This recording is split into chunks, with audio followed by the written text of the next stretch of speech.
Colorado, spring of 1882. A blizzard is closing in, 3 armed riders are gaining fast, and Eliza is out of road. She kicks her horse toward the only light. She can see a plume of steam rising through the pines, shoves open the cabin door, and stops dead. Inside an enormous wooden bathtub, surrounded by rising steam, a very large, very still man is staring directly at her. Her mouth opens. Wow, it's so big, he blinks once. Slowly. Excuse me? Then the hoofbeats hit the yard. This is Ronan Cade, the man every soul in Mercy Ridge crosses the street to avoid. The man they call the Blackwater Wolf. And this runaway bride just walked straight into his cabin, his privacy, and possibly his protection, whether either of them is ready for that or not. Stay with me.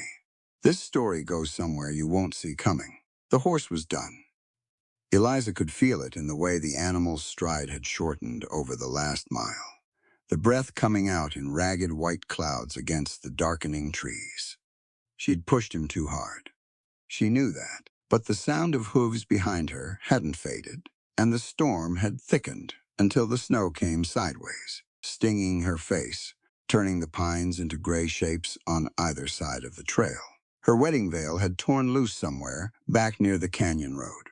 One sleeve of her ivory dress hung open where a man's hand had grabbed and missed. Her boots, expensive and useless, had soaked through an hour ago. She didn't know exactly where she was. That was the honest truth of it. She'd ridden southeast from the church, then curved north when she heard riders cutting across the lower ridge. The mountains had swallowed her sense of direction the same way they swallowed sound, quietly and completely. Then she saw the steam. It rose through the trees ahead, pale against the gray sky, steady in a way that weather wasn't.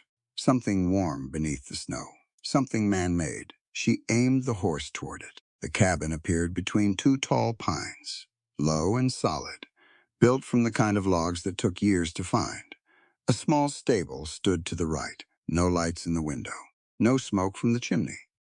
The steam rose from somewhere behind the far wall, curling up like breath. Eliza slid from the saddle before the horse fully stopped.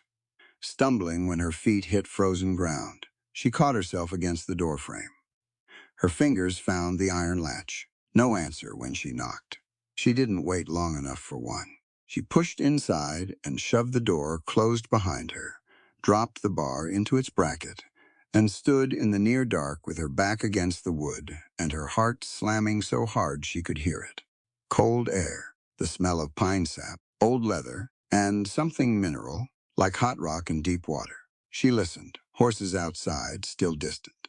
She had maybe 3 minutes. The cabin was one large room, a table, a cold iron stove, shelves with freight ledgers, and coiled rope, and a tin mug. A narrow bed against the far wall. A wooden partition stood across the back quarter of the room, rough cut and floor to ceiling, hiding whatever lay behind it. That was where the sound came from. Water moving, the low, rhythmic sound of it. She crossed the room and stepped around the edge of the partition. The bathtub was enormous.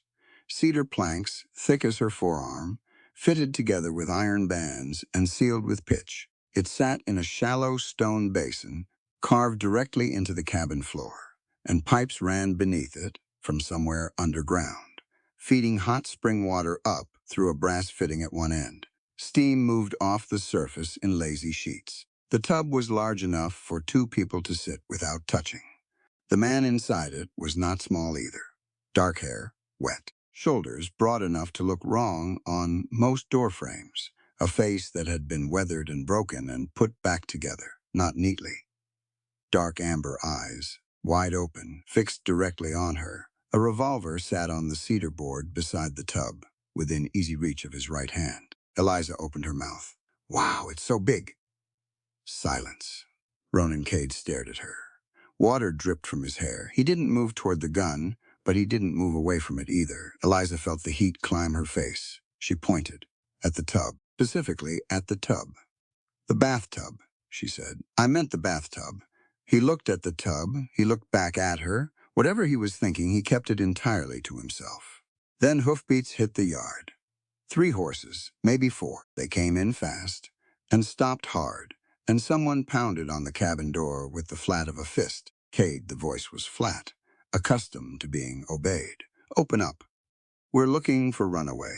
Bride goes by Marlowe, stole company property and poisoned Mr. Voss before she ran.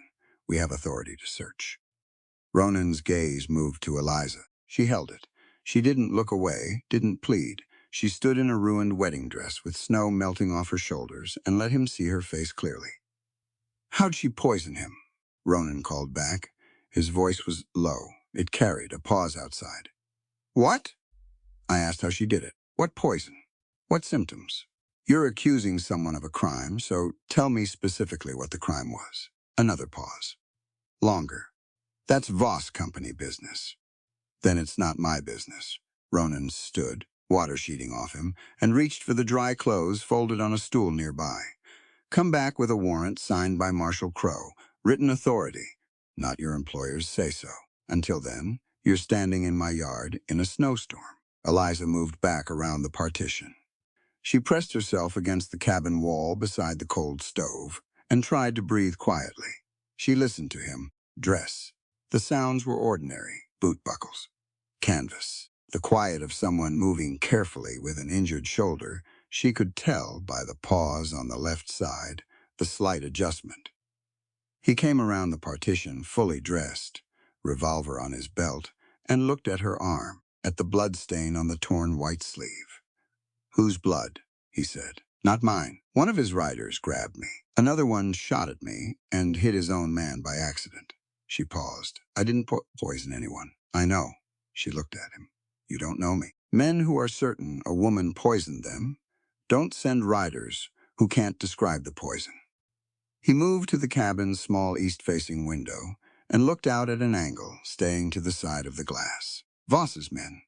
2 I recognized from the freight road. The third one's new. He glanced back at her. You know what he actually wants from you. She hesitated one beat too long.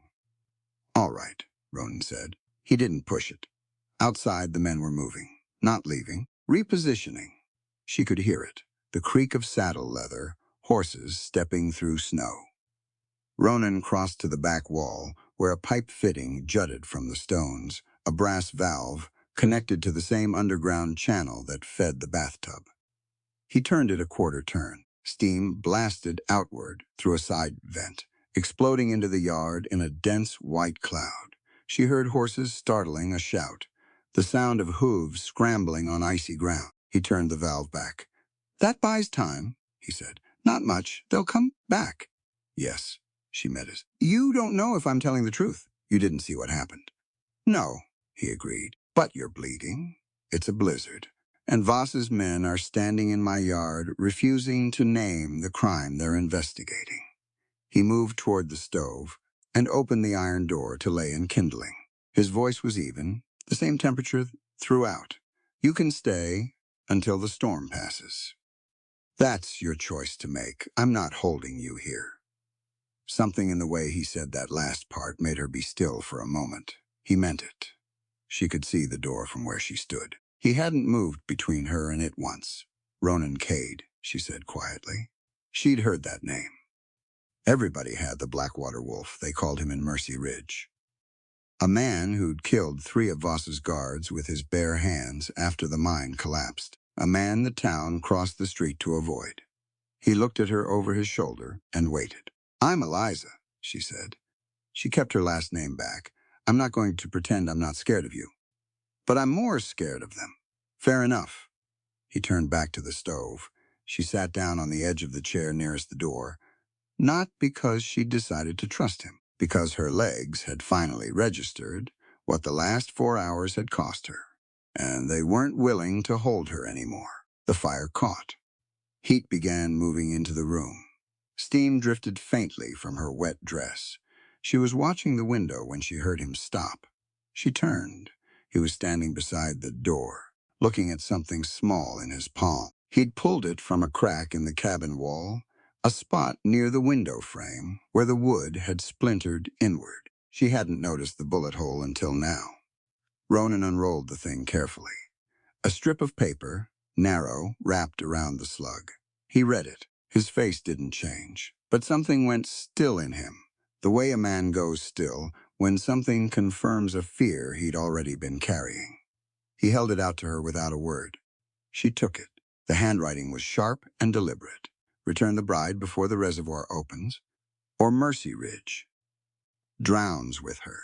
Ronan set the note on the table between them. Neither of them touched it again. The fire was going now, throwing orange light across the cabin walls, and the storm outside had settled into that low, grinding howl that meant hours, not minutes. Eliza sat with her hands folded in her lap and watched Ronan read the note a second time without picking it up. The reservoir, she said. That word means something to you. Most things in this valley connect to that reservoir eventually. He pulled a chair out from the table and sat across from her, not close, leaving the full width of the table between them. What does it mean to you? She looked at him steadily. I asked first. He was quiet for a moment. Then he said, I'll make coffee. We're going to need rules if we're sharing this roof. She almost laughed. It came out as a short exhale instead.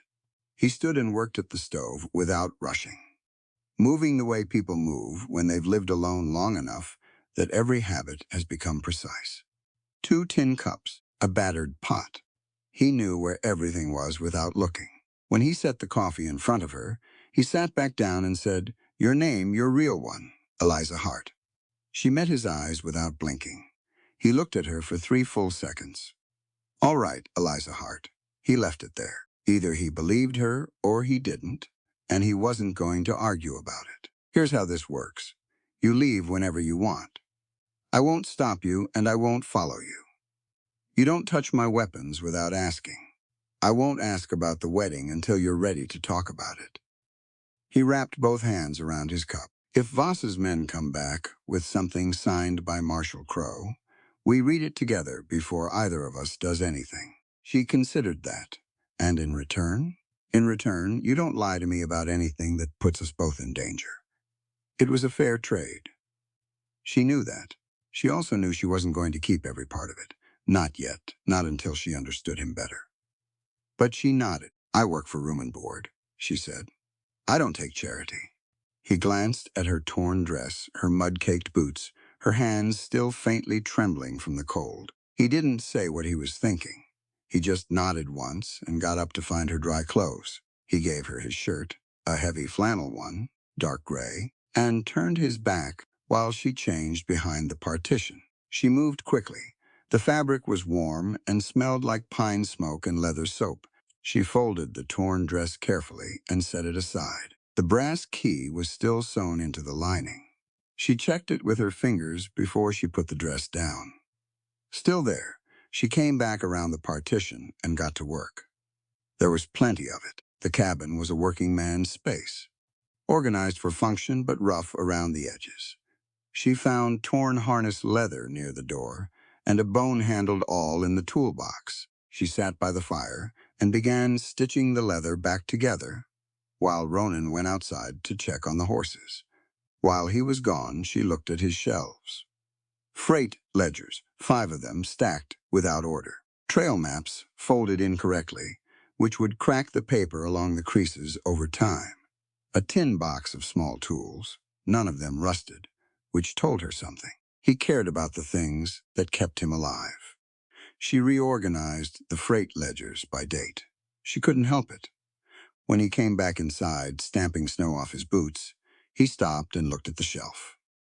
I put them in order, she said, without looking up from the harness, by year, left to right.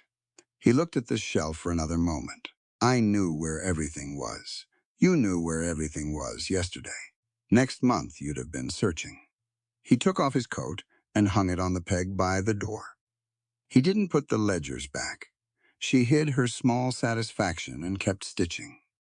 They ate in the late afternoon. She'd found dried beans and salt pork in his stores, and a pan of cornbread took shape while the beans soaked. He watched her work at his stove with an expression she couldn't fully read. Not suspicion exactly, more like a man recalibrating something he'd assumed was settled. You've cooked on a trail stove before, he said. My father traveled for work. I traveled with him. She tested the cornbread with a thin knife. We weren't always in a town. He was quiet for a moment. Then carefully, what kind of work? Engineering. Water systems, mostly. She pulled the pan from the heat. He designed things. I helped him draw the plans. Ronan looked at her hands. She knew what he was seeing. The calluses were in the wrong places for a society bride. The ink stain under her right thumbnail was almost faded, but not quite. He didn't say anything about it. After they ate, the storm pushed a small avalanche down the eastern slope. They heard it, a long, deep rumble, and Ronan went to the door and listened. Eastern Pass, he said. Blocked until the temperature drops again and the snow consolidates. 2 days minimum, she absorbed that. Then every trail is being watched. Every trail they know about. She looked at him. There are others. There are always others. He came back inside and closed the door. Leaving tonight would kill you, and possibly the horse. In the morning we evaluate. She wanted to argue. She could feel the urge to push back, to insist that waiting was surrender. But she'd ridden 4 hours in a blizzard, in a wedding dress. Her body was past the point of pretending it had more to offer tonight. Fine, she said. He gave her the bed and settled himself across the main room on a bedroll near the stove. She lay down, still dressed, the brass key pressing against her hip through the folded dress she'd tucked beside her, and listened to the wind. She didn't sleep for a long time. In the morning, she found the problem with the hot spring. She'd woken early, before full light, and gone to wash her face at the basin beside the back wall. The water pressure was lower than it had been the night before. Not dramatically, but enough. She'd grown up noticing the difference between a system running correctly and a system someone had touched. She traced the inlet pipe to where it entered through the rear wall and checked the exterior fitting. The snow had been disturbed around it. Recently, Ronan appeared in the doorway behind her. Someone's been at your spring channel, she said. He looked past her at the disturbed snow. His jaw tightened. He pulled on his coat and went to examine the outer pipe. She followed him around the cabin's back wall to where the hot spring channel ran beneath a timber housing. Fresh boot prints in the snow beside it, partially filled in but still visible. They reversed a pressure valve, she said, crouching to look at the fitting. Downstream of the main inflow, he crouched beside her, close enough that she could see the scar along his left shoulder where his collar shifted. It was old, badly healed, the kind of injury that had been treated in the field rather than by a doctor. If you open it straight, what happens? He asked. Back pressure builds in the lower pipe. The heat has nowhere to go. She kept her voice even, working through it aloud. You'd get a steam burst through the cabin floor. Enough to hurt someone badly. He looked at the valve and then at her. Can you fix it? Yes, but carefully. She held out her hand. Do you have a copper pin? Something thin, about this long. He went to the tool tin and came back with 3 options. She chose the right one without hesitation, reshaped the end slightly against a flat stone, and walked him through why she was doing each step as she did it. Not because he asked, because it was the only way to make sure he could fix it himself, if he needed to, later. The repair took 20 minutes. When she released the corrected valve, steam surged through the exterior vent in a long, dramatic rush, and the pressure in the interior pipe climbed back to where it should be. Ronan watched the steam roll upward into the cold morning air. Your father teach you that, he said. He taught me the theory. I learned the rest by breaking things and fixing them. She stood and brushed snow from her knees. Pressure systems aren't complicated once you understand that water always wants to go somewhere. You're not stopping it, you're directing it. He was quiet for a moment. That's actually useful to know.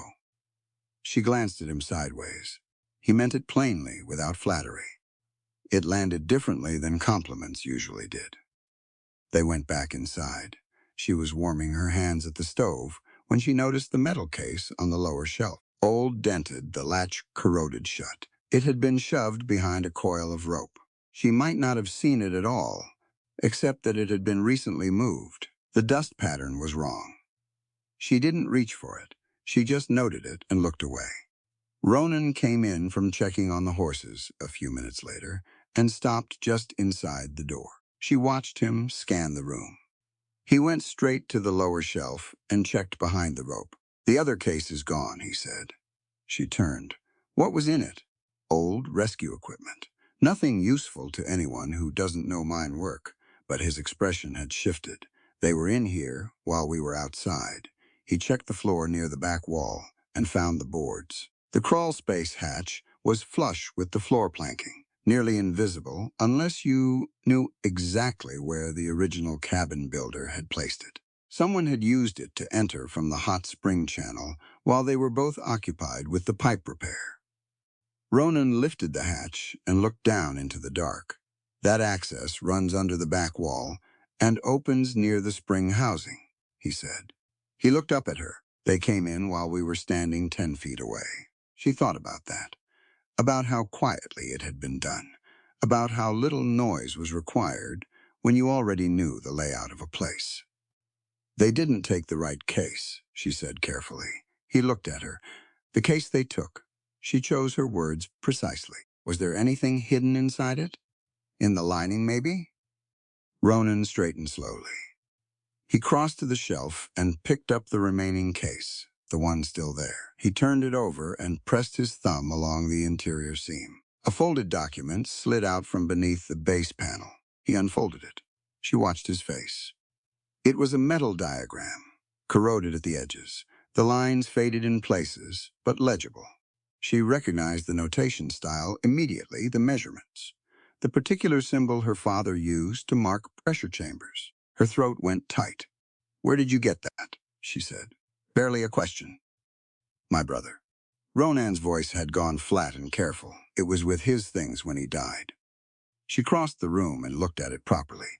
The diagram was for Voss Reservoir. Her father's handwriting was in the margins. And there in the lower corner were her own marks, the ones she'd added to the original draft without signing them. She knew every line of it. "Tell me your brother's name," she said, quietly. Ronan looked at her. "Caleb." She closed her eyes for 1 second. Then she opened them and reached into the folded wedding dress beside the bed. She found the sponsal fragment of her father's coded ledger, the one she'd taken from the music folio on the morning she'd run. She opened it to the 3rd page and held it out to him. There, between 2 rows of engineering figures, was a name. "Cade knows where the water was buried." Ronan read it without moving. Outside, the wind had dropped. The storm was thinning. Inside the cabin, neither of them spoke for a long moment. Then Ronan set the diagram flat on the table and placed her brass key against the corroded lower corner of the frame. Something shifted inside the metal. A concealed seam, hairline thin, opened along the base. A strip of paper folded inside. Caleb's handwriting, cramped and urgent. They both read it at the same time. The mine didn't collapse. Voss flooded it. The floorboards went up in sections. Ronan worked fast, pulling the hatch panels back, exposing the narrow tunnel beneath. It smelled like wet rock and sulfur, the same mineral smell as the hot spring, which meant the passage had been carved to follow the underground channel. Whoever built it had been thinking about access long before anyone needed to use it. Eliza crouched at the edge and looked down. The tunnel was barely wide enough for a man with broad shoulders. Someone had come through it quietly, in the dark, while they'd both been outside fixing the pipe. "They were looking for the diagram," she said. "They were looking for anything Caleb left." Ronan dropped down into the tunnel with a lantern and moved along it to the far end. She heard him check the exterior opening. When he came back, he pulled himself out and set the lantern on the table. "Entrance is at the spring housing, behind the heating stones. They covered it with snow when they left. They missed the document under the panel because they didn't know about it. Caleb built that hiding place himself." Ronan was quiet for a moment. He was good with detail work. "Better than me." She didn't say anything to that. She let it sit. The old metal case they'd stolen was one Ronan had kept from the mine rescue days, tools and rigging pieces that hadn't fit anywhere useful since he'd stopped doing that work. Whoever took it would figure out quickly that it held nothing valuable, which meant they'd be back. Eliza turned to the diagram on the table. She studied it properly now, taking her time. The corroded edges had obscured some of the outer notations, but the core engineering was intact. This was an early draft, earlier than the version she'd worked from. Her father's original survey marks were still visible in the corners, before the measurements had been revised in the later version, the one she'd helped improve. That thought sat in her uncomfortably. The pressure calculations in the lower section, she said. Someone revised them after this draft. Revised how? The original design had a natural overflow channel built into the east face of the wall, standard practice for a mountain reservoir. Reduces stress on the main structure during heavy runoff. She traced the line with her finger without touching the paper. In the version that was actually built, that channel was eliminated. The wall was redesigned to hold maximum capacity with no natural release. Ronan looked at the diagram. Why would he change it? Because a natural overflow channel limits how much pressure you can build up. She looked up at him. If you want to control when and how the water releases, you need the wall sealed. You need all the pressure concentrated. At one point, the one you control. He understood that. She could see it in his face. He'd worked mines long enough to understand what concentrated pressure did to structures. The emergency spillway, he said. The Widow Gate. She nodded. My father designed it as a last resort, a manual override, accessible through a maintenance chamber below the main wall. If the primary controls failed, someone could enter the chamber and open the gate from inside. She paused. He called it the Widow Gate because accessing it puts you underneath the reservoir while the water pressure is active. And Voss controls the primary mechanisms. Voss controls everything except that gate, which is why he needed my father's operating sequence, and why he needed me. She straightened up. The brass key unlocks the chamber entrance, but the sequence to open the gate without killing yourself requires specific timing. My father never wrote it in the main plans. Ronan was watching her carefully. Where is it? I don't know yet. He hid it. She looked at the ledger fragment again. I think Caleb may have had part of it. Before either of them could follow that thread, a sound came from the stable. Sharp. Sudden. A horse, screaming in a way that meant fear, not pain. Ronan was out the door before she finished turning. She grabbed the lantern and followed. The stable was a single ale structure with 4 stalls, simple and solid. Ronan's 2 freight horses were pressed to the back of their stalls, whites of their eyes showing.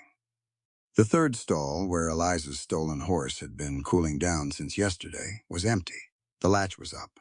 The door hung open. A man was in the aisle, backing toward the stable entrance with the horse's lead rope in his hand. He hadn't heard them come in. He was focused on getting the animal moving forward. Ronan said, "Let go of the rope." The man spun. Young, hired muscle, the look of someone paid by the week rather than loyal to anything. He had a short knife out, more reflex than plan. Ronan took 1 step forward. The man took 2 steps back, toward the open stable door, toward the yard. Eliza looked at the steam vent fitting on the stable's south wall. The hot spring pipe ran beneath this structure, too. She'd noticed it yesterday, feeding warmth into the floor to keep the horses from standing on frozen ground in winter. There was a release fitting on the wall at shoulder height, the same design as the one on the cabin's exterior. She turned it. Steam exploded through the yard-side vent in a dense white blast. The hired man's horse, tied outside, heard it and bolted sideways. The rope jerked. The man stumbled, lost his grip on the lead rope, and hit the stable doorframe. Ronan caught him before he went down and had him pinned against the wall in seconds. "Who sent you?" Ronan said. The man's hand moved toward his collar, fast and deliberate, not reaching for a weapon. "Don't," Eliza said. He swallowed. Ronan pulled his hand away from his collar, but not fast enough. The man's jaw worked once. His eyes went strange. Ronan lowered him to the stable floor and crouched over him, checking his pulse, checking his eyes. "Poison," Eliza said. She'd seen it in the man's collar, A small sewn pocket, the kind you only put there if you're working for someone who doesn't allow capture. He prepared for this before he came. Ronan sat back on his heels. The man's breathing was shallow and slowing. There was nothing to do. He was already past help. They stayed with him until it was over. Then Ronan stood and looked at her. His expression was controlled, but she could see the weight of it behind his eyes. He'd watched men die in the mine. This was not new to him. It was simply more of the same thing that had been following him for years. Voss sent a man here prepared to die rather than talk, she said. That's not the behavior of someone protecting a business contract. No. Ronan picked up the lantern. That's someone protecting a crime. They went back to the cabin. Eliza spread the diagram on the table again and set her ledger fragment beside it. She began cross-referencing her father's private notation marks, the symbols he'd developed himself over 30 years of fieldwork. Most engineers used standard drafting notation. Her father had added a second layer of meaning to certain marks, a private code he'd taught her when she was 12 years old. Ronan watched her work. "You're reading something that isn't drawn there," he said. "It's drawn there. You just need to know what language he was using." She found the first paired symbol, circled 2 pressure marks, and then looked up at him. "My father left information in his designs for someone he trusted. He used this notation when he didn't want Voss's engineers to find it." She turned the ledger fragment toward him. "There, in the margin beside a column of reservoir depth calculations. Cade knows where the water was buried, and below it, in smaller writing she'd missed before, Arcade, give him the margin key." Ronan went very still. "He knew your name," Eliza said, "specifically yours, not Caleb's." Caleb talked to him. Ronan's voice had gone quiet. "After the blasting incident, 3 months before the collapse. He told me your father came to the mine site, and Caleb showed him the water stains in the lower chambers, the ones that didn't match any underground source." He paused. "I didn't know Caleb had given him anything. He gave him proof, and my father gave Caleb part of his hidden record." She looked at the diagram, which means the operating sequence for the Widow Gate may be in what Caleb hid inside the mine. Ronan looked at her for a long moment. She held up the brass key and fitted it carefully against the corroded lower edge of the diagram, the same place they'd discovered Caleb's hidden note. The metal had shifted once before. She pressed it at a slightly different angle. A second concealed section opened, narrower than the first. A folded piece of oilcloth, stiff with age, tucked flat against the back panel. She unfolded it.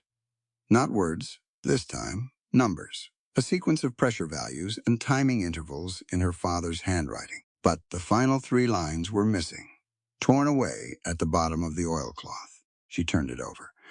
On the back, in Caleb's handwriting, the rest is in the mine. Chamber 7. Rescue marker 3. Tell Ronan. Eliza. Set the oilcloth down on the table between them. Ronan looked at his brother's handwriting for a long moment without speaking. Then he straightened up, pulled his coat off the peg by the door, and said, "We go in the morning, before Voss's people think to look there." She was already reaching for her boots. They rode out before dawn. Ronan took the North Trail, the one that didn't appear on any freight company map, cutting through a stand of old-growth spruce where the snow was shallow under the canopy, and the horses moved quietly. Eliza rode behind him and kept her eyes on the tree line. The storm had passed in the night, leaving the air sharp and clean and bitterly cold. Neither of them spoke much. There wasn't much to say yet. The Silver Mercy mine sat in a narrow draw, 2 miles above the valley floor, its entrance collapsed and sealed by order of the Territorial Mining Commission. 3 years ago it had employed 60 men. Now it was a frozen scar in the mountain, the timber headframe still standing but leaning south, and the company's sign long since weathered to bare wood. Ronan tied the horses in a thicket a quarter-mile back and led her the rest of the way on foot. "Main entrance is sealed," he said quietly. "There's a ventilation shaft on the east face. Rescue crews used it as a secondary egress. Voss's people don't know about it because it wasn't in the official blueprints." Why not? Because I added it myself, 3 months before the collapse. He glanced back at her. I told the shift supervisor it was standard practice. He signed off without reading what he was signing. She thought about that.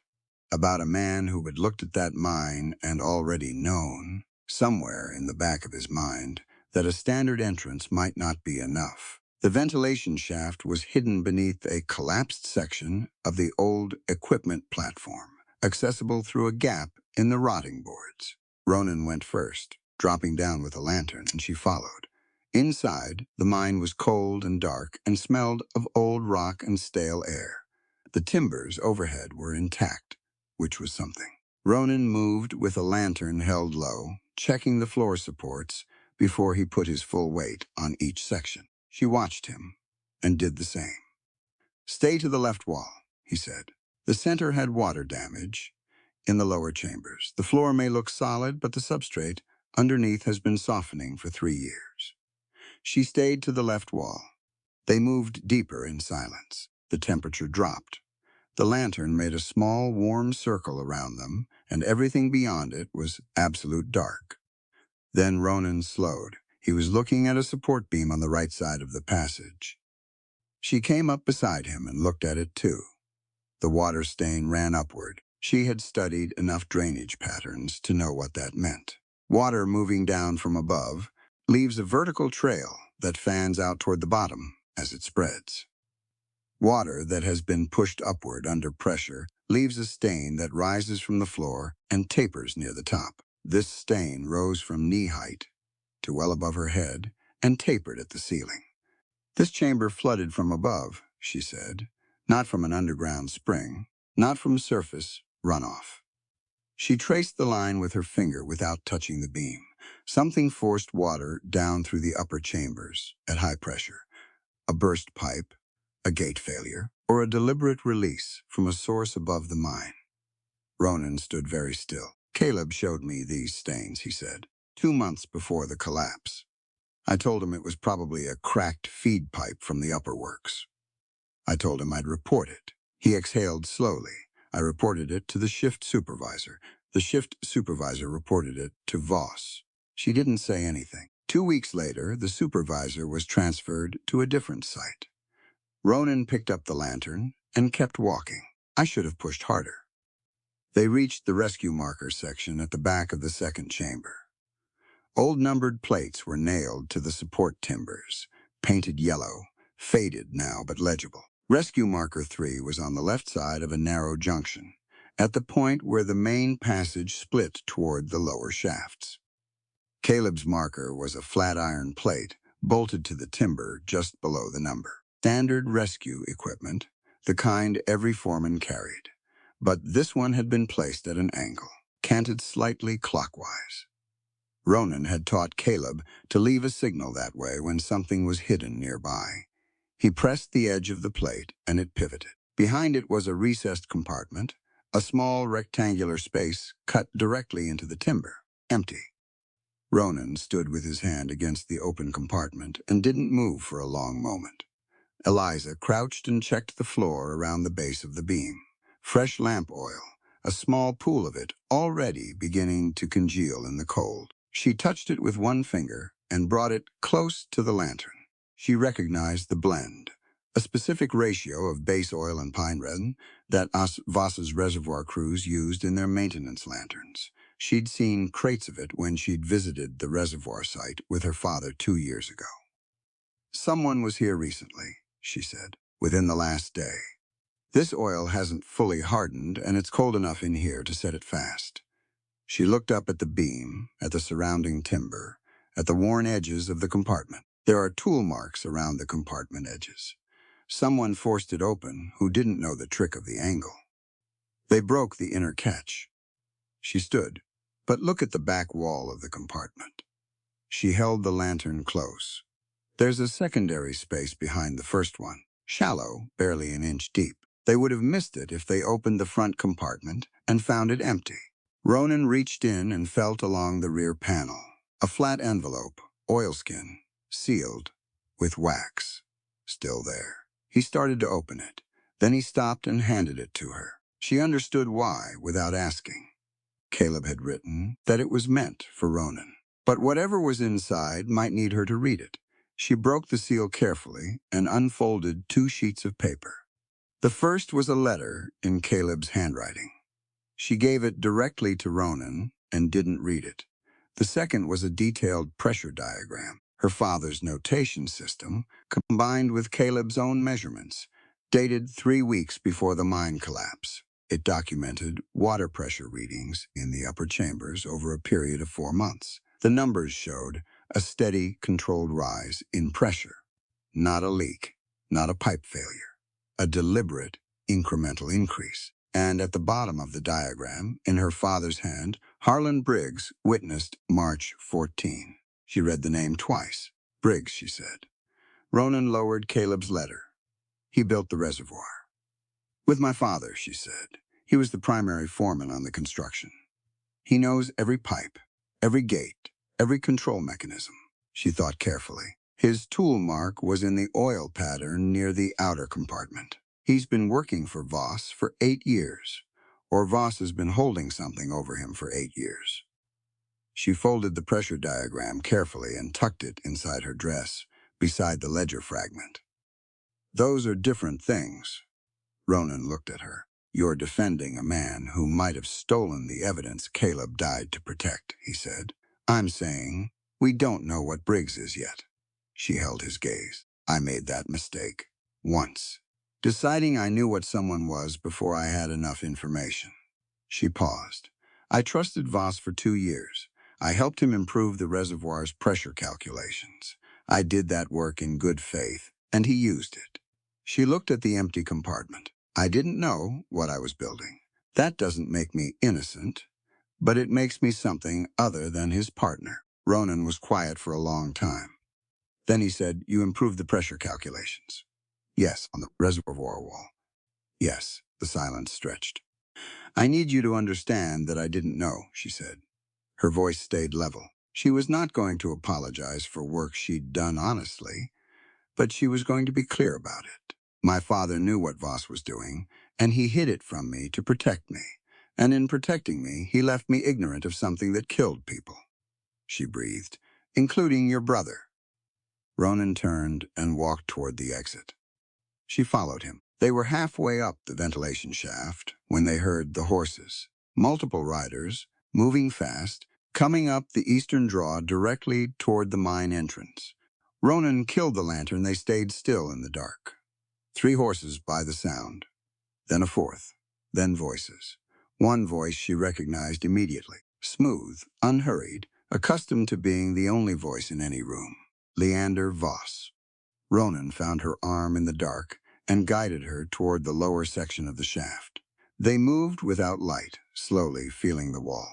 At the bottom, he pulled her into a side passage she hadn't noticed on the way in. It was barely wide enough to stand in, but it connected to the old ore cart tracks, running toward the opposite face of the mountain. They heard boots above them. Then Marshal Abel Crow's voice, calling down into the sealed main entrance. Cade, Miss Marlowe, I know you're in there. Come out and we'll do this properly. Eliza and Ronan looked at each other in the dark. She could barely see him, just the shape of him, and the faint reflection of light filtering down from the shaft above. They came out, through the ore passage, on the mountain's north face. Voss and 2 riders were waiting at the bottom of the slope. Crow was with them, his badge catching the pale morning light, his expression that of a man who didn't enjoy the position he currently occupied. Voss looked at Eliza with the particular calm of someone who has already decided how the conversation will end. Eliza. His voice was warm, concerned even. You look exhausted. Let me take you somewhere safe. She didn't answer him. Crow stepped forward. Miss Marlowe, there's a warrant. Poisoning, theft of company property. I need you to come with me. She didn't poison anyone, Ronan said. There's documentation. Voss wrote the documentation. Voss filed the complaint. Voss sent the riders. That's not a lawful warrant, Marshal. That's a man using your office to run his errands. Ronan's voice was even. Where's the independent witness? Where's the physician's report on the poisoning? Where's the inventory of what was supposedly stolen? Crow's jaw shifted. He didn't have answers to those questions. That fact showed plainly on his face. Voss smiled. He reached into his coat and produced a folded document. He held it out toward Eliza, not toward Crow. I'm willing to forgive all of it, Voss said. The wedding, the accusations, all of it. Come home, Eliza. Sign the patent agreement, and I'll have the warrant dismissed by tomorrow morning. He glanced at Ronan. And Cade walks away from this without charges. Eliza looked at the document. She looked at Voss. We didn't complete the vows, she said clearly, loudly enough that both riders could hear it. The wedding didn't happen. You have no claim on my patents, my person, or my father's work. And I did not poison you. She turned to Crow. Marshal, my name is Eliza Marlowe. My father was Professor Alistair Marlowe, who designed the Voss Reservoir. I am not Mr. Voss's bride. I am not his property. And if you bring me in on his warrant without independent evidence, you are participating in something you will not be able to explain later. Crow looked at her for a long moment. Voss watched all of it with the patience of a man holding cards he knew were better than anyone else's. Then he said very quietly, ask Cade what he accepted in exchange for his silence after his brother died. Ronan went still. Eliza looked at him. He held her gaze for 1 second. Then he turned back to the mountain and said, low and tight, run they ran. The ore passage entrance was behind them, partly concealed by the collapsed platform. Ronan went through it first, and she followed, and they were back underground, and moving in the dark before the riders could dismount and reach the slope. Voss's voice drifted after them, calm and unhurried. She'll ask you, Cade, and when she does, you'll tell her. And then she'll understand that she was never going to get out of this valley with a man who already sold his silence once. She asked him before they had ridden a mile. What did Voss mean? She said. What did you accept? Ronan kept his eyes on the trail ahead. The horses moved steadily through the morning cold, picking their way along a high ridge path that connected the mine draw to the western slopes. Below them, the valley spread out in white and gray, the town of Mercy Ridge, visible as a cluster of dark shapes near the river. We deal with the flume first, he said. Then I'll tell you. She wanted to push. She could feel the question sitting between them, like a stone on the trail. But she also knew they were exposed up here, visible against the snow, and arguing on a ridgeline with Voss's riders somewhere below was not how she intended to spend the morning. Saint's Ladder was an abandoned elevated flume that had once carried water across a deep canyon to supply a mining camp on the western ridge. The camp had shut down 6 years ago, and the flume had been left in place, slowly rotting above the canyon it crossed. It was 140 feet long, 4 feet wide, and suspended on timber trestles 40 feet above the canyon floor. It was also, according to her father's survey notes, the only route to his hidden station on the western face that wasn't currently watched. Ronan studied it from the canyon rim. The timber trestles were gray, with age, stripped of bark, the main support legs visibly checking at the joints. The flume itself had dried and cracked over years without water, which meant the wood had lost the moisture that once held its weight together. 3 of the floorboards were visibly missing near the center span. I've crossed worse, Ronan said, without much conviction. You've crossed worse empty-handed, Eliza said, with your shoulder healthy and in summer. She crouched at the entrance and pressed 2 fingers against the first board. It gave slightly but held. The side walls are more stable than the floor. See how the outer planks are thicker? They were built to carry the water's lateral pressure. They'll hold longer than the base. How long? Long enough if we're careful and don't linger. She stood. We go one at a time. The person crossing stays to the outer edges where the side wall meets the floor. No jumping, no sudden weight shifts. Smooth and steady. She looked at him. I'll calculate which sections can hold us both if something fails. He looked at her. I studied structural load distribution, she said simply. My father built flumes. I know how they fail. She went first. The flume swayed slightly as she moved onto it.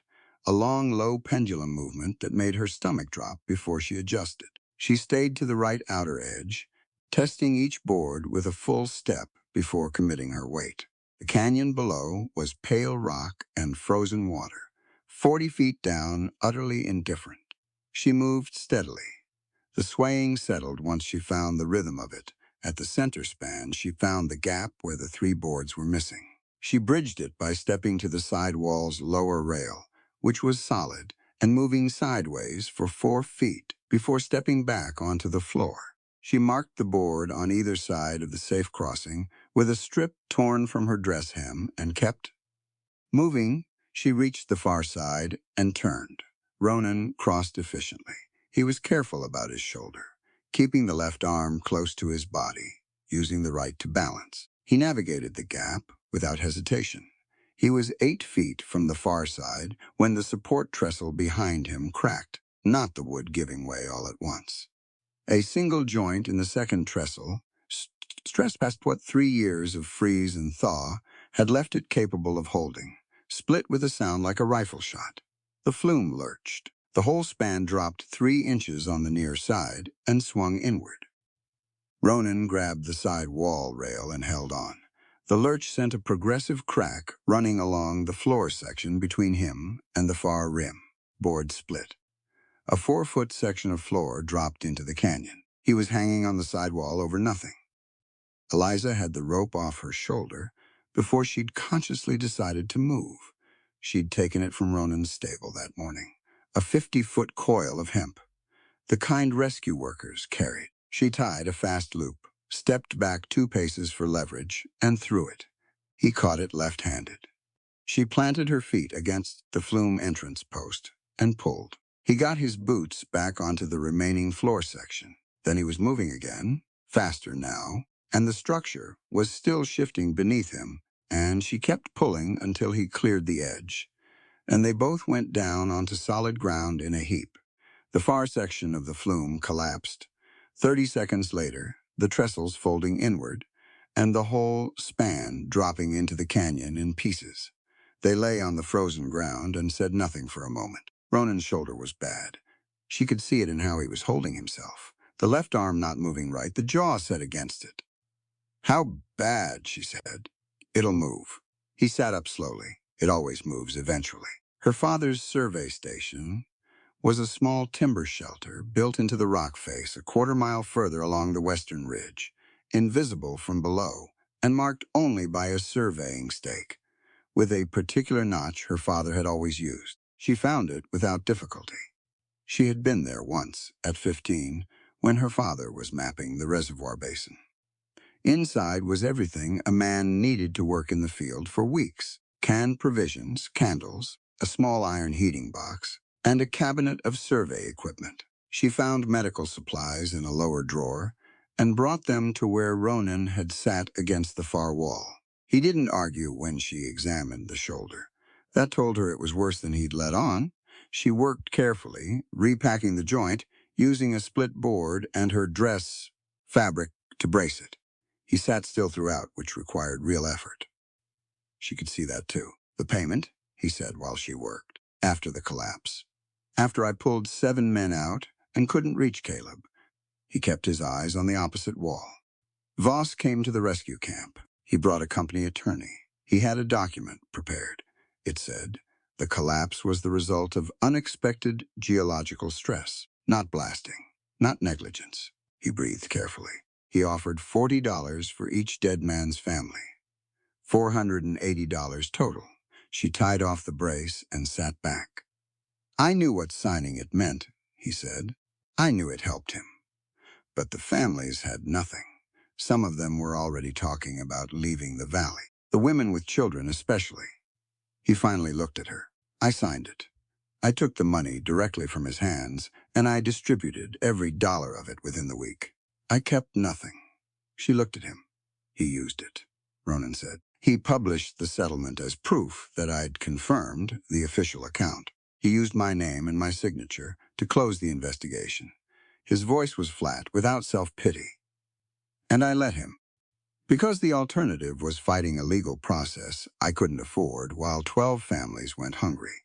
Eliza was quiet for a moment. You made a decision under impossible conditions, she said, and then you kept it secret from everyone, including people who might have helped you fight it. Yes, which gave Voss a story to tell whenever he needed to discredit you. Yes, she looked at her hands. My father did the same thing. He knew what Voss was building toward. He hid the evidence rather than going public, because he was afraid Voss would destroy his work and leave the families in the valley without a functioning water system. She paused. He died protecting a secret that might have saved people if he'd told it. The heating box was warming the small space. Outside, the afternoon light was weakening. She opened the cabinet and found the recording cylinders her father used for fieldwork. 3 of them, sealed in oilskin. She wound the first one and listened to her father's voice, low and methodical, reading out pressure measurements. The second cylinder was different.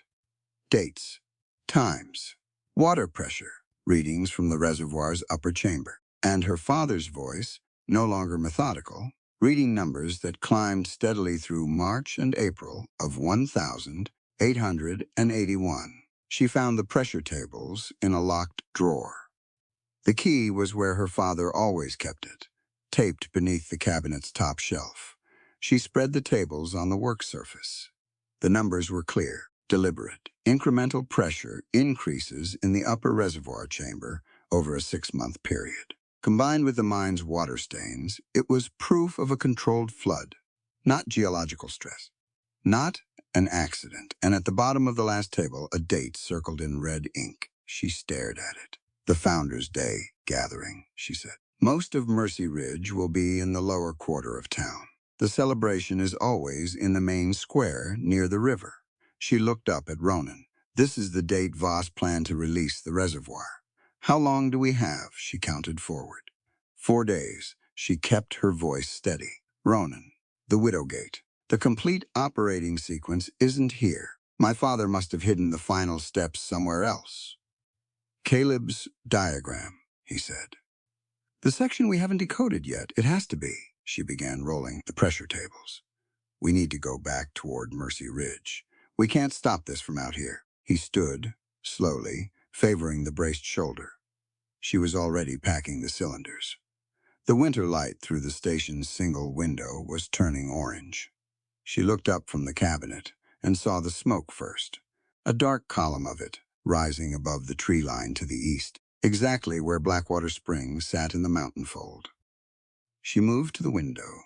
Ronan came and stood beside her. The cabin was burning. They could see the glow even at this distance, orange and steady, not an accident. A fire built hot enough to make sure nothing survived it. Below the smoke, on the only road back, small shapes moved, riders waiting. Beside her, Ronan went very still. She didn't say she was sorry. She didn't think he wanted that. She watched the smoke rise and understood that every physical anchor he had in this valley was turning to ash while they stood here, and there was nothing either of them could do about it. When the cedar bathtub collapsed through the burning floor, they heard it, even at this distance. A low, final sound, carried up by the canyon wind. Ronan turned from the window after a moment and began checking the rope coil for damage. There's a secondary trail north of here, he said. It comes out below the road. They won't know about it. She picked up her pack. They walked toward the door together. They reached the ruins just after midnight. The fire had burned itself out by then, leaving black timber bones and a smell that settled in the back of the throat and stayed there. Snow around the cabin had melted in a wide circle and refrozen, gray and glassy in the moonlight. The stable was gone entirely. The corral posts stood like burned matches.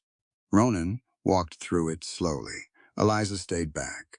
She watched him move through the ash and understood that some things needed to be witnessed alone first. He stopped near the far wall, the one that had backed against the hot spring channel. Most of it had fallen inward, but one plank had been thrown outward by the heat and lay in the snow about 15 feet from the ruin. Cedar, thick, charred black on one face but intact underneath. She recognized the curve of it. The bathtub. He picked it up, turned it over. set it against what was left of the wall. Then he stood with his back to her for a moment. She walked up beside him quietly. Voss made the choice to burn it, he said. His voice was even. Not you. She hadn't said anything yet. He was answering an accusation she hadn't made, which told her he'd been waiting for it anyway. I know, she said. He looked at her. I know, she said again. This wasn't your fault for helping me. He held her gaze for a moment, then looked back at the ruins. I need to find the horses. He found 2 of them a quarter-mile north, spooked but uninjured, tied to a picket line the riders had apparently used, and then abandoned. They recovered what supplies had been in the saddlebags, enough food for 2 days, a spare coat, his second revolver. By 2 in the morning, they were moving again, skirting the valley's eastern edge, staying off the main roads. Dr. Maeve Callahan's clinic was a squat stone building 3 miles outside, Mercy Ridge, built where the road curved away from the river. A light was burning in the window. It was always burning. Eliza had heard that about Maeve Callahan before she'd ever met the woman. The light was always on because the work was never finished.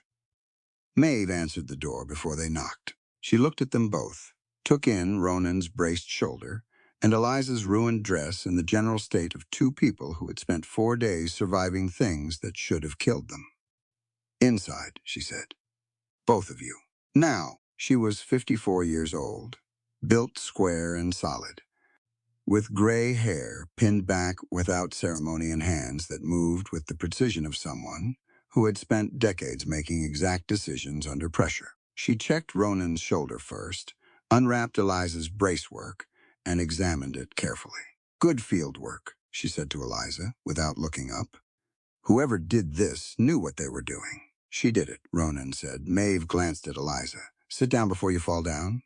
Eliza sat. While Maeve worked on Ronan's shoulder with proper supplies, Eliza laid the pressure tables and her father's ledger fragment on the clinic's examination table and began organizing them. The recording cylinder was too large to carry further, but she'd memorized the key measurements from the second recording before they'd left the survey station.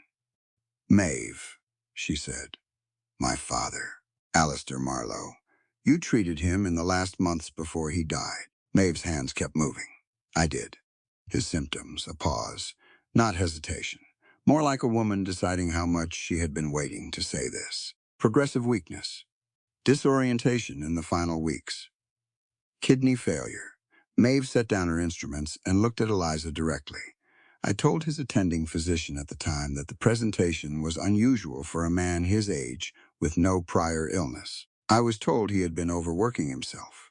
Industrial compound, Eliza said. Slow acting. The kind used to clean reservoir pressure pipes. Maeve held her gaze. That would be consistent with what I observed. The room was quiet for a moment. I've believed that for 2 years, Maeve said. I couldn't prove it. Harlan Briggs might be able to. Eliza looked at the ledger. My father's notes named Briggs as a witness, not to the poisoning, but to the pressure readings in the mine. He was there. He saw what was happening to that reservoir. She looked at Maeve. You said he came to you recently, 3 weeks ago. Burns on both hands, forearms, the pattern you get from powder residue. Not from an accident. He was frightened. He said very little, and I didn't push him. Maeve glanced at Ronan. He asked about you. Ronan looked up. What did he want to know?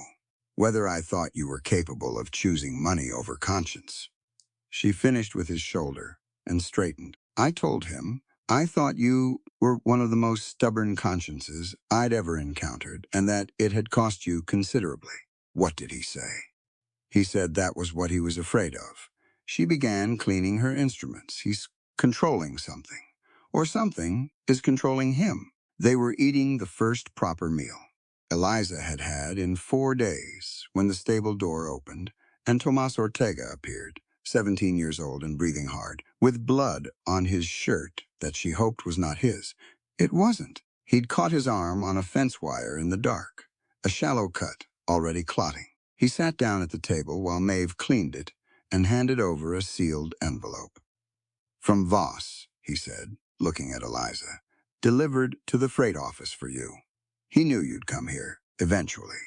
She looked at the envelope without touching it. He always knows where people will go, Ronan said. He maps them the same way he maps terrain. She opened it. The paper inside was fine quality, Voss's personal stationery, his handwriting precise and unhurried. The offer was generous: passage to Denver, restoration of her inheritance, public credit for every design she had produced during her father's final years, protection for Ronan, specifically named, specifically promised. In exchange, the brass key, a signed patent transfer, and her signature on a single document agreeing that the reservoir design was Voss's commissioned work. Eliza read it twice. Ronan watched her. "You should consider it," he said. She looked up. His face was neutral. Not cold, but careful. "You'd be safe. Your work would be acknowledged. You could build something new in Denver without Voss controlling it." He paused. It might be the practical choice. She understood what he was doing. She recognized it clearly because she had watched her father do the same thing, presenting options without stating preferences, protecting her from the weight of his own feelings. "You want your solitary life back," she said. Something crossed his face. "That's not what I said. You said I should consider leaving. You're sitting in the ruins of your home. Your livelihood is gone. Voss has warrants on both of us, and you're telling me the practical choice is to walk away. Loving freedom means allowing you to choose an option I hate," he said. Quietly, plainly, like it cost him something to say it. She held that for a moment. Then she looked at the document more carefully. She turned it sideways. The decorative border was standard for Voss's formal correspondence, a geometric pattern she'd seen on a dozen documents. But her father had taught her early that information could be hidden in design. He'd done it himself in his own engineering drawings. She tilted the paper toward the lantern. Numbers. Hidden in the spacing between the geometric elements, the kind of thing you'd miss if you were reading for content rather than looking for structure. She pulled out her small engineering compass and measured the intervals, pressure values, specifically reservoir pressure values at different release volumes. She recalculated them twice. He moved the date forward, she said. Maeve came around behind her and looked. "The offer has a response deadline built into the border," Eliza said. "It's disguised as decoration. These intervals are pressure calculations. He's telling me without telling me that the release has been moved up by a day." She set the compass down. "He wants me to see this. He wants me frightened enough to accept. Or he miscalculated how well you could read it," Tomas said. She looked at the boy. He was sharper than most adults gave him credit for. She'd noticed that from the first evening she took the document, held it over the lantern's flame, and let it burn. Ronan watched the paper curl and go to ash. He exhaled once slowly. "All right," he said. "All right," she agreed. Maeve set a sealed letter on the table. Old paper. The envelope browned with age. "This came to me from your father 6 months before he died. He asked me to keep it until someone came asking about Harlan Briggs." She looked at Eliza. "I've been keeping it for 2 years." Eliza opened it with steady hands. Her father's voice came off the page clearly, that methodical precision she'd grown up with. He named Briggs as the man who had helped build and understood the emergency mechanism. He said, "Briggs was a man of conscience trapped by circumstance." He said if anyone needed to activate the widow gate, Briggs was the one who knew it from the inside. And then Tomas said, "Miss Marlowe, there's something else." He was still at the table, his cleaned arm resting in his lap. He looked at her with the careful expression of someone deciding whether the information he carried was going to help or hurt. "I was at the reservoir yesterday. I do supply runs for the freight company up the access road." He paused. "I saw 2 of Voss's men placing something under the main wall on the downstream face, low down near the drainage stones. The room went quiet. Blasting powder," he said, "wrapped in oilskin, packed in against the stones. 3 positions, spaced out along the base." Eliza looked at Ronan. A natural flood, even a catastrophic one, would be survivable with enough warning. Structures could be evacuated. Animals could be moved. The water would be destructive, but it would follow the valley floor. and much of the town could be saved. A detonated wall was different, a wall that failed all at once, not gradually, not through pressure over time, but through simultaneous rupture across its base, would send a wave that didn't follow channels. It would go everywhere at once. That changes the Widowgate calculation, she said. If the wall is structurally compromised at the base, the normal sequence might not be enough. From outside, carried on the night air, came a sound that stopped every person in the room. Church bells. Ronan stood. The bells had a specific rhythm: 7 rings, pause, 3 rings, pause, 7 again. Not a celebration pattern, not a Sunday pattern. He looked toward the direction of Mercy Ridge and said, "Those aren't Founders' Day bells. That's the flood warning." They rode hard for Mercy Ridge. The town was already moving when they reached the main street. Families loading wagons on the upper roads, children carried out of doorways wrapped in blankets. The livery horses were being moved to high ground, their hooves loud on the frozen mud, but the lower quarter was slower. People standing in doorways, uncertain. The flood warning bells had stopped after 2 rounds, which meant whoever had started ringing them had been stopped. Eliza saw that and understood it immediately. Voss had gotten to the bell tower. They came in through the side street, avoiding the main road, and found Marshal Abel Crow standing outside his office with 2 deputies and an expression of controlled frustration. "Cade," Crow said. He held up one hand before Ronan could speak. "Don't make this harder. Where's the warrant?" Ronan said. "In my office. Signed proper, filed proper, witnessed by 2 county officials." Crow looked genuinely tired. "I'm not Voss's man. You know that. But this is a signed document, and I have to act on it." Ronan looked at Eliza. She gave him a small nod. He let Crow's deputy take his revolver. She walked inside with them voluntarily. Crow's office was one main room, a desk, 2 cells along the back wall, a locked cabinet of confiscated weapons. He put Ronan in the left cell and stood in the doorway while Eliza remained in the main room. "Marshal," she said, "I need 5 minutes. You can have them if you sit down and don't touch anything." She sat across from his desk and laid the pressure tables in front of him. She explained them methodically. The dates, the measurements, the pattern of deliberate, incremental increases. She explained what controlled flooding of the Silver Mercy mine would look like and how it differed from natural water infiltration. She told him about Tomas and the blasting powder at the base of the reservoir wall. Crow listened. He was not a stupid man. She could see him processing it, checking it against things he already knew, running it against his own observations over the past few years. "This is serious information," he said carefully, "if it's accurate. It's accurate. You understand that I can't evacuate a town and accuse a man of Voss's standing based on one set of documents from a woman he's accused of theft and fraud." "I understand that," she said. "I'm asking you to investigate, not to act yet. Look at the reservoir gauges. Get an independent reading. Send a rider who isn't on Voss's payroll." Before Crow could respond, the office door opened. Voss walked in. He was impeccably dressed for a man who had supposedly been poisoned and defrauded. He looked at Eliza with the particular expression of someone who had expected to find her exactly here and was pleased to have been right. "Eliza." His voice was warm with relief. "Performed perfectly. Thank God. I've been worried sick." She said nothing. Voss turned to Crow. "Marshal, I appreciate your efficiency. If we could arrange for Miss Marlowe to be released into my custody, I'll make sure she gets the medical attention she clearly needs." "She's not under arrest," Crow said. "She came in voluntarily." "Of course." Voss placed a document on Crow's desk. "I do want to make sure the warrant for Cade is properly processed. Given his violent history, I'd feel better knowing Mercy Ridge has him secured." Eliza looked at the warrant. She saw the mine settlement reference, Ronan's signature.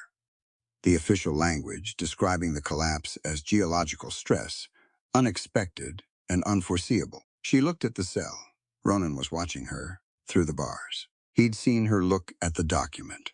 He knew she'd read it. He held her gaze without looking away. She turned back to Voss. Where did you find a physician willing to certify the poisoning claim? Voss smiled. Eliza, you need rest. You've clearly been through something traumatic. Where is the physician? Name them. This isn't the time. Dr. Callahan is available, Eliza said, addressing Crow directly. She treated my father before he died.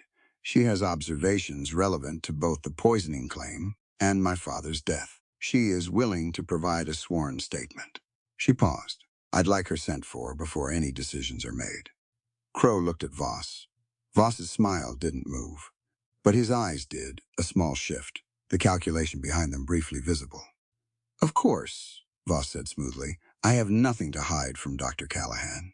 Crow sent a deputy. Voss spoke quietly to Crow about Founders' Day preparations, about the flood warning bells, about the unfortunate panic that spread when people acted on rumors.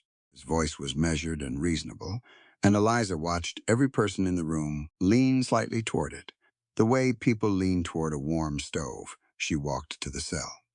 Ronan was sitting on the bench, elbows on his knees, watching the room. The mine settlement, she said. Low. Your signature is on it. Yes, you didn't tell me that part. No. He met her eyes. I told you I signed it. I told you what I did with the money. I didn't specify that my signature was on a document that's now being used as a legal shield. He paused. I should have told you the whole of it. You decided what I was allowed to know, she said, the same as my father did. He was quiet for a moment. You're right. You kept it back because you thought knowing would make me trust you less. Yes, and you're still doing it. Even now. You told me the shape of it, but not the weight. She held his gaze. Do you understand what that does? Even with good intentions, when you control what I know, I can't make real choices. I'm deciding based on half a picture. He looked at the floor, then back at her. I understand. She waited. The map, he said quietly, the complete one. You mentioned there's more of it. She held his gaze for 3 seconds. Then she said, it's sewn into my wedding dress. The section I've kept back shows the maintenance access route to the Widow Gate chamber. She paused. I kept it back because I was afraid of what you'd do with it if things went wrong. I was afraid you'd use it to destroy the reservoir rather than save it. They looked at each other. Two people who had both been protecting something and both been wrong about the right way to do it. So, we're even, she said. We're honest, he said. That's better. Voss crossed the room toward them. He stopped a few feet back, outside the range of anything that might be physically awkward. Eliza, he said, I know you're angry. I understand it. But Cade has been telling you a version of events that serves his own interest. He glanced at the cell. Ask him what the mine settlement says in full. Ask him whose name appears in the second paragraph as having agreed that the collapse was unavoidable. Eliza turned to face Voss directly.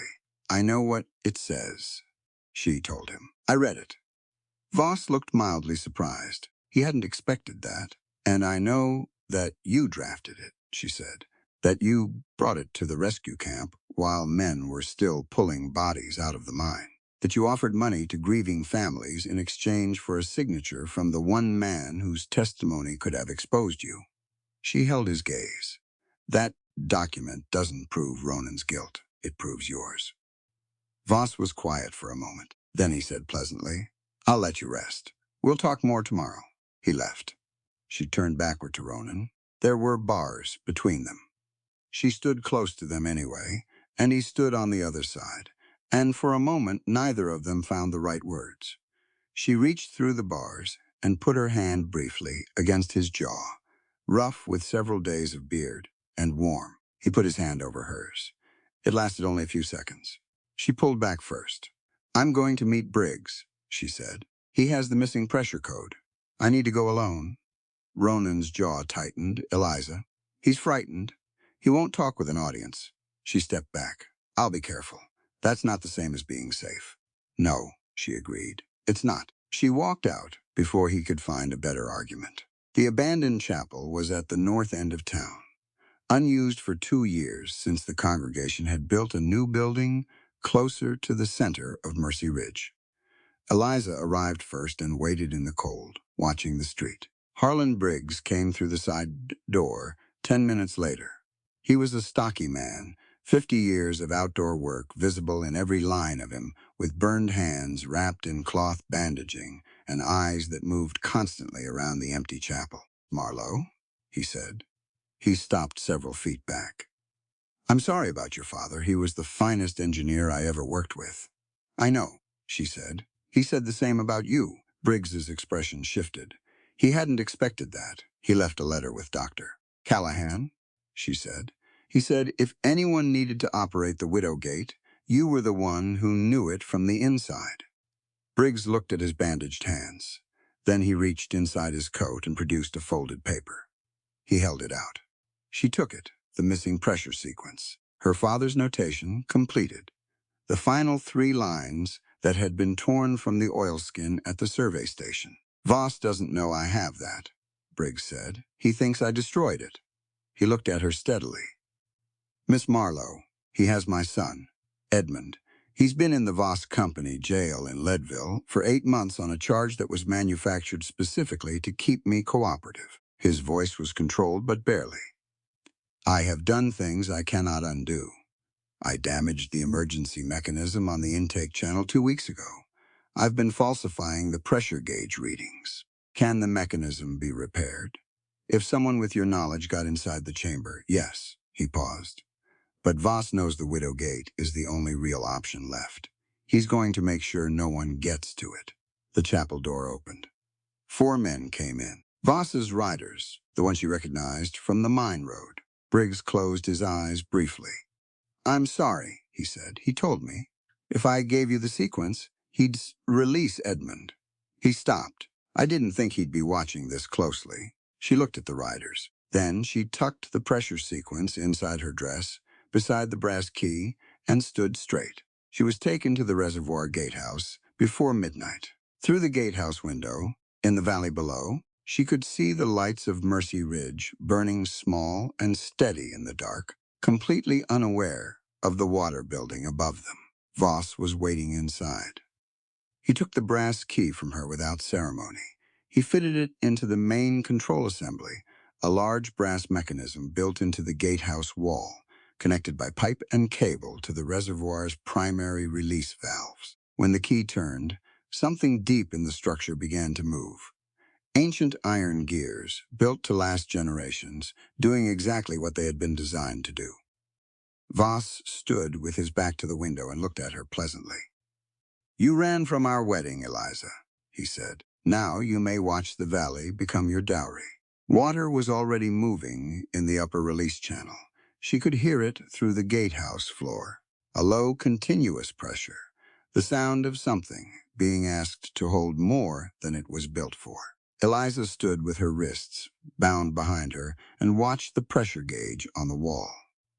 The needle was climbing. Voss had reversed the indicator markings. She could see it clearly now. The original calibration marks scratched faint beneath the repainted numbers. A worker checking that gauge would see a reading that looked normal. They wouldn't know the wall was already past safe operating pressure. It was a simple manipulation. Change the label, not the mechanism. People trust what they can read. "The sequence," Voss said. He stood beside the control assembly, pleasant and unhurried. "Walk me through it." "The timing pins need to be set in a specific order," she said. "If you activate the primary gate without sequencing the intake valves first, you'll get a pressure surge in the lower pipe. It'll blow the gate housing completely. Then tell me the order. Release my hands." He considered this. Then he nodded to the rider beside her. Her hands came free. She crossed to the control panel and began working slowly, buying seconds. She set the first timing pin correctly. The second she rotated to the wrong position by 3 degrees, subtle enough that it wouldn't show on the indicator. Harlan Briggs appeared in the doorway behind Voss. He had gotten out of the storage room somehow. His bandaged hands were bloody where he'd forced the latch. He looked at Eliza, then at the gauge, then at Voss. "The lower families haven't been warned," Briggs said. "There are children in those houses. The flood will follow the river channel," Voss said, without turning. "The modeling accounts for it. The modeling doesn't account for 3 charges at the base of the main wall. Briggs's voice was steady. I placed them. I know what they'll do. That water won't follow any channel. Voss turned then. What happened next was fast. Briggs moved toward the gauge panel. A rider stepped in front of him. Briggs hit the man hard with his shoulder, older and slower but desperate, and got one hand on the emergency cable before the rider tackled him. They went down together. Voss crossed the room, and the sound that followed was sharp and final. Briggs hit the floor and didn't get up. Eliza looked at the rider nearest her, calculated the distance to the door, and ran. She got through the gatehouse side door and down the exterior stairs before anyone caught her. She made it to the maintenance access hatch at the base of the wall, the one marked on her father's map, the one most people didn't know existed. The brass key was still inside her dress.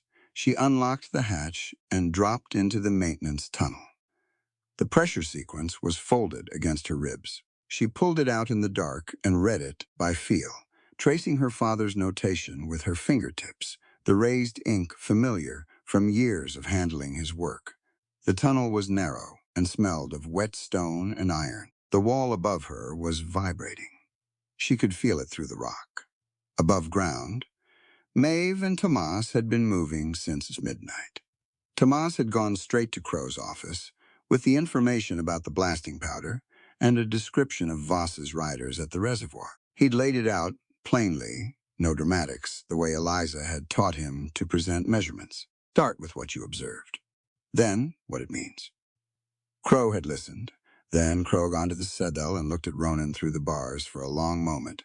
Tell me everything, Crow said, from the beginning. Leave nothing out, Ronan told him. All of it, the mine settlement, the signature, the money, what he'd done with it, and what it had cost him. When he finished, Crow unlocked the cell door. I can't undo what that document did, Crow said, but I can tell you that a man who used company hush money to feed dead workers' families, and then spent 3 years punishing himself, for it is not the man Voss described to me. He handed Ronan his revolver. Don't make me regret this. Ronan looked at Tomas. How many workers at the reservoir? 12. Most of them don't know what Voss is planning. Then we go now. They moved fast, Ronan and Tomas, and 6 townspeople Crow had quietly gathered, men who had worked the mines and understood what a reservoir failure meant. They took the ore route. Tomas led them without hesitation. At the reservoir, the upper works were lit. Voss's riders were positioned at the main access road, but not at the secondary maintenance paths. Ronan had built those paths. He knew every one of them. They came in from the east. The primary control wheel inside the upper gatehouse was destroyed. Deliberately, recently the spokes broken inward. Voss had made sure no one could stop the release from above. The widow gate was the only option left.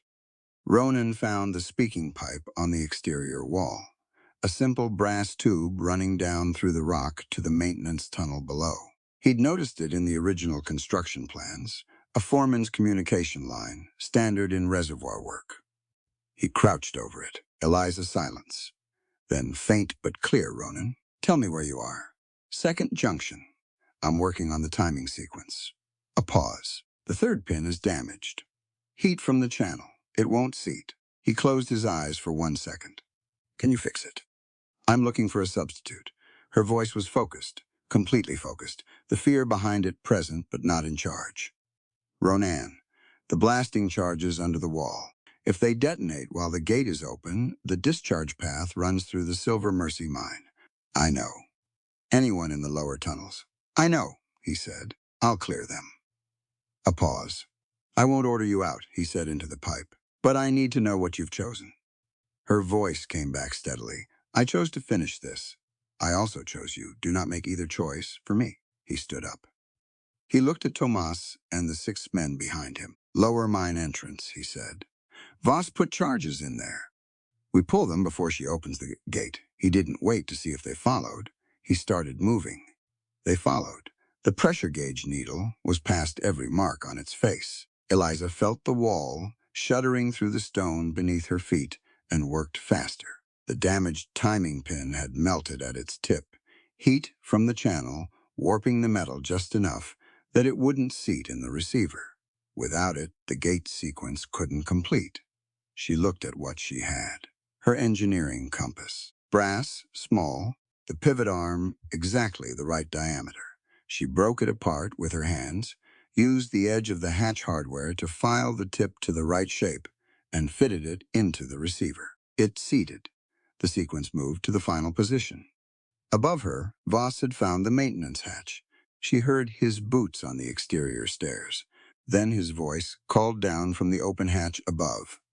"Step away from the lever, Eliza." She looked up. He was on the platform above the chamber entrance, a rifle across his arm, the gatehouse lit behind him. She didn't step away. She looked at the pressure gauge instead. Then at the platform Voss was standing on. She recognized it. It was connected to the auxiliary control cable by a tension bracket, standard construction, designed to flex under load. She reached to the side panel and released a small burst of secondary pressure through the auxiliary line. The platform shifted, not violently, a single sharp flex, the kind that moves under a person's feet before they expect it. Voss's shot went wide. She heard boots on the upper works. Running. Then a shout from Voss, a physical sound, impact. Ronan's voice, "Cut the line now." Then Tomas, somewhere above, "It's cut." The mine had been cleared. She'd heard them working through the speaking pipe. Ronan's voice, directing men through the lower tunnels, calm and precise. He'd pulled the charges from 2 positions. The third had been too deep to reach safely. He'd packed the tunnel entrance instead, redirecting the worst of the discharge path. Eliza put her hand on the final lever. She counted. She needed the right moment, the precise window her father had calculated, when the reservoir pressure peaked, and the gate could open without the differential tearing the mechanism apart. Too early, and the housing would fail. Too late, and the wall would go first. She waited. The wall cracked above her. Not a failure, not yet. A single fracture line, sharp as a rifle shot, running through the concrete above the chamber. She felt it through her shoulders, through the stone, through everything. She pulled the lever. The widow gate opened. The sound was enormous and immediate. Water finding its path, a controlled surge through the emergency discharge channel, through the abandoned Silver Mercy mine, carrying everything in the lower tunnels with it. She heard the pressure drop in the gauge above her. In real time, the needles swinging back from critical. The wall stopped shaking. The water came out in the open channel below the mine, visible to the gathered townspeople of Mercy Ridge, a controlled surge rather than a catastrophic wave. And with it came everything Voss had placed there. Oilskin-wrapped powder crates, marked cable spools with the Voss Company stamp, iron brackets, and ignition hardware. Everything that had been hidden underground was now in plain sight. She was climbing out of the maintenance tunnel when she heard Voss above her. He'd broken free from Ronan somehow in the upper works. He was on the spillway platform, rifle up, aimed down at Ronan, who was crossing the damaged support beams toward the blasting cable Tomas hadn't reached. Ronan saw Voss. He had a clear line to him. She could see Ronan calculating it. He chose the blasting cable. He reached it and cut it in one motion, ignoring Voss entirely, ignoring the shot that went into the timber beside his arm, and turned to the workers trapped at the upper junction and started pulling them toward the secondary exit. Voss swung the rifle toward Eliza. She was at the spillway edge. She reached the secondary gate panel, the one controlling the overflow redirect, and threw it open. Water surged through the spillway below, the force of it shaking the platform. Voss lost his footing. He went sideways toward the spillway edge. Ronan caught his arm. Voss hung over moving water, his weight pulling, and then he tried to take Ronan with him. She saw it clearly. His free hand grabbed Ronan's coat, pulling. She closed the secondary gate. The surge dropped immediately. The platform stabilized. Crow and Briggs came up the access stairs. At the same moment, Briggs with his shoulder bandaged, and his face pale, and his testimony already forming in his mouth. Voss was pulled back from the edge and pinned. Briggs stood in front of Crow and said, in a voice the assembled workers and townspeople on the slope below could all hear, Leander Voss ordered the flooding of the Silver Mercy mine. He ordered the poisoning of Professor Alistair Marlowe. He placed explosive charges at the base of this reservoir with the intention of destroying Mercy Ridge and purchasing the ruins. He paused for breath. I was present for the first two. I personally placed the charges for the third under threat against my son. He looked at Crow. I will say this again, anywhere you require. Crow produced handcuffs from his coat. Eliza sat down on the stone steps of the spillway platform and let herself breathe. The wall held. Downstream, the lights of Mercy Ridge were still burning, small and steady, and unaware of how close they'd come to going out. She looked toward the upper works. One blood-stained hand closed over the edge of the spillway walkway. Then Ronan pulled himself up, slowly, and sat on the platform edge and looked at her across the distance between them. He was breathing hard. There was blood on his temple from the timber. His shoulder was clearly beyond what the brace was still doing. He looked at her for a long moment. She looked back. They kept him in Maeve's clinic for 5 days. Broken rib, severe shoulder damage, mild concussion from the timber impact. Maeve was specific about all of it and unsentimental about what it required. Rest, stillness, no arguments. Ronan was not good at any of those things, but Eliza sat beside him the first 2 days, and that seemed to help in the way that having someone present helps a person stop fighting every small battle alone. The town handled the rest. Voss was escorted to the territorial authorities within 48 hours, Crow riding with him personally.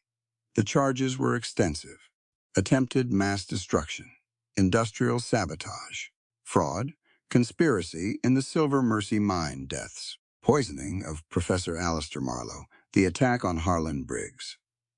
Crow had also filed a separate document clearing Ronan James Cade of every accusation associated with the mine disaster. He brought the paperwork to the clinic personally and set it on the table beside Ronan's bed without ceremony. Your name is your own again, Crow said. Ronan looked at the document for a moment. Thank you, Marshal. Briggs recovered in the bed across from him. His son Edmund arrived from Leadville 10 days later, thin and bewildered and grateful in a way that made him unable to speak for the first hour. Briggs held on to the boy's arm and didn't say much either. Maeve didn't mention the emotional state of her clinic. She just made more soup. Tomas began his apprenticeship the moment Eliza set a drafting board up in the clinic's back room. She started with what she knew was true. The best way to teach engineering to someone who already thought carefully was to give them real problems, not textbook ones. She gave him the reservoir survey data and asked him what he saw. He found the flaw in the secondary intake design within an hour. She told him so plainly and watched him sit up straighter. Harlan Briggs became superintendent of the newly formed Community Reservoir Board, 7 members drawn from the settlement families, the mining crews, and the ranch operations. His knowledge of the structure was irreplaceable, and his guilt was real. He used both. When Ronan was well enough to move, he walked the ruins of Blackwater Spring alone first. Eliza gave him that. Then she walked it with him. The hot spring was still running. The channel was intact. The foundation stones were good, heavy granite, unchanged.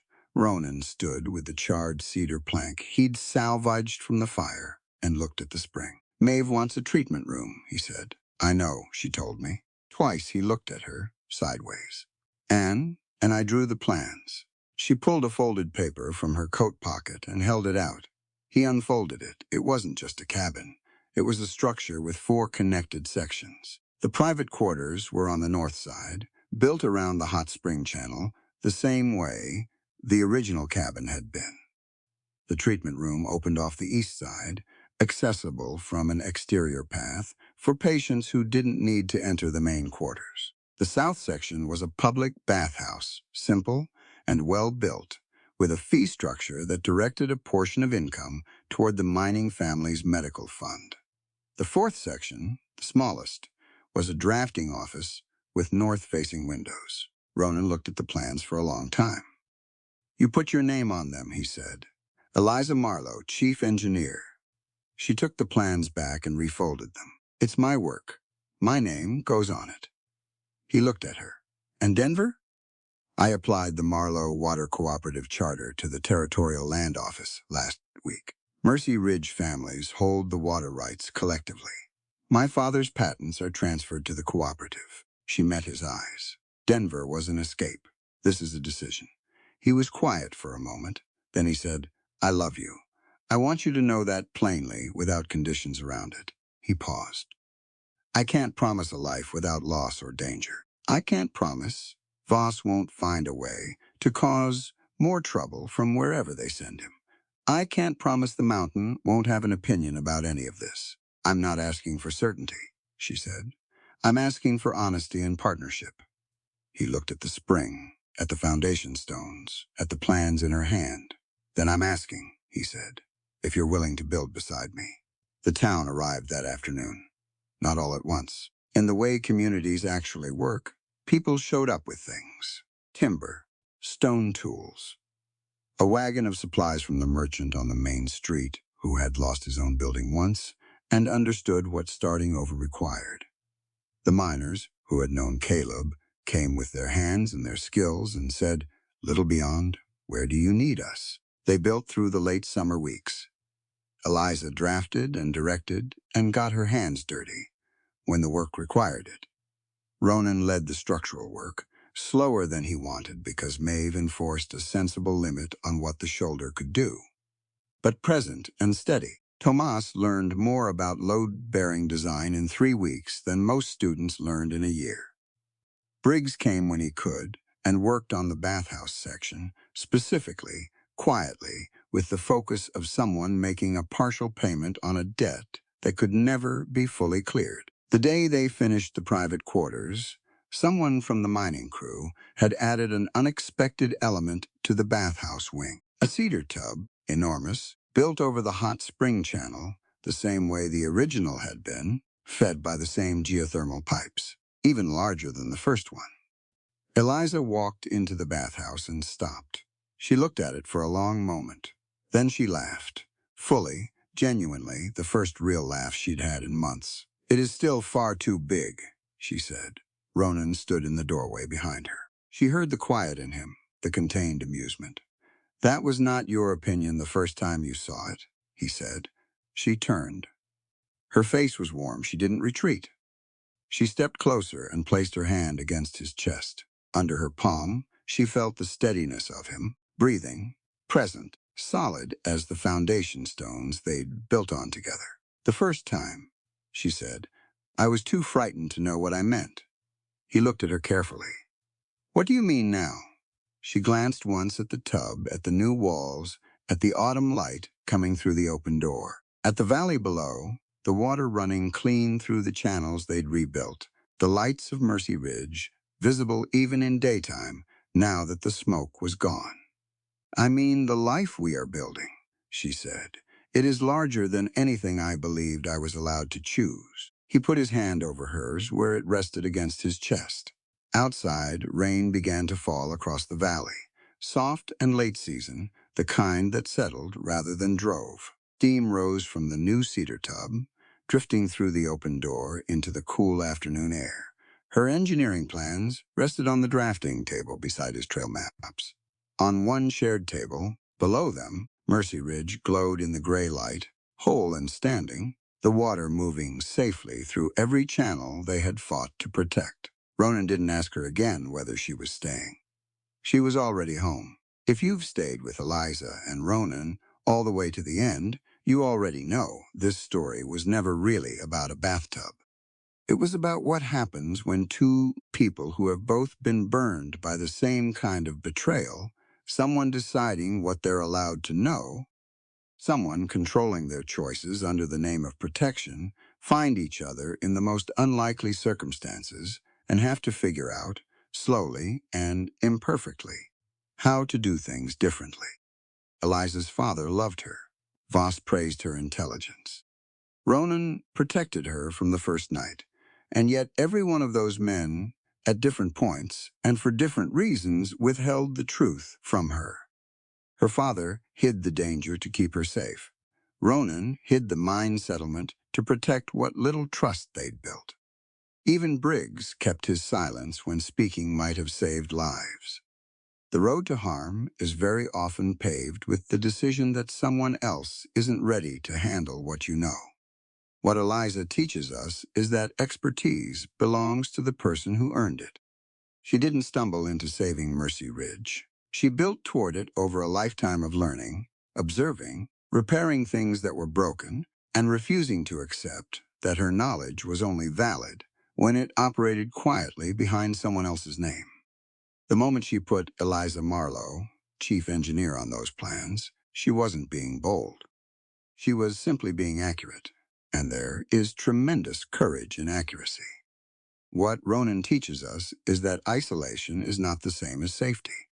He spent 3 years protecting himself from loss by refusing to let anyone close enough to matter. He told himself it was for their sake. It wasn't. It was grief wearing the mask of discipline.